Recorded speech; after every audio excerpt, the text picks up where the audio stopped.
So whenever we can see ourselves or can relate to something very difficult or tragic that's happened, it naturally creates a larger response that we can have when we see ourselves and other people who've had difficult times. So certainly children, seeing that other children have been killed, have died, that can certainly cause us, feelings of empathy and sadness and grief.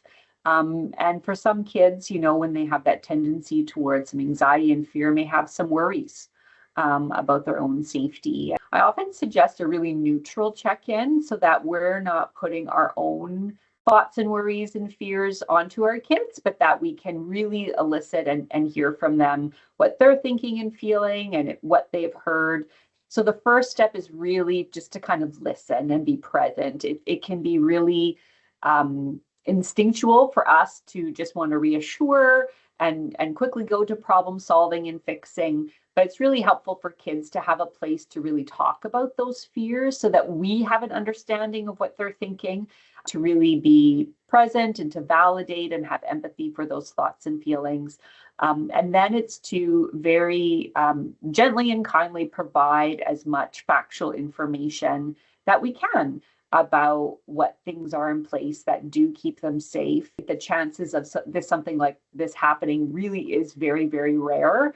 But when it happens, our brains aren't computers, right? And so that emotion kind of feels like it tips the scale in that probability calculation in our brain. So we have to bring the facts back into the situation in terms of, how this is a really, really rare thing to happen.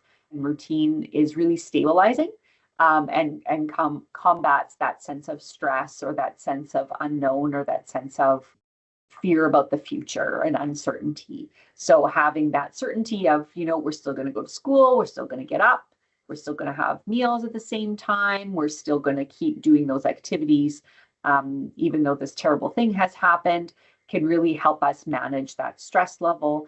There's lots of signs that we watch for in kids in general around their mental health and their wellness and levels of stress. So difficulty sleeping, difficulty with concentration, maybe they have a harder time going to bed.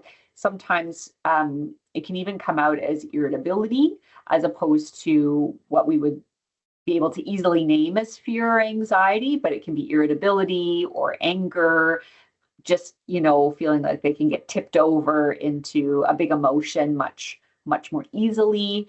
Research shows that when we can take some action and when we can show some kindness and compassion in the world, it actually helps our mental health as well as the people we're supporting. So it can help against that feeling of helplessness or feeling like, there's nothing that can be done. Sometimes there might be ways that we can give resources to people who are even far away, that we can write letters and cards of support to people who are far away.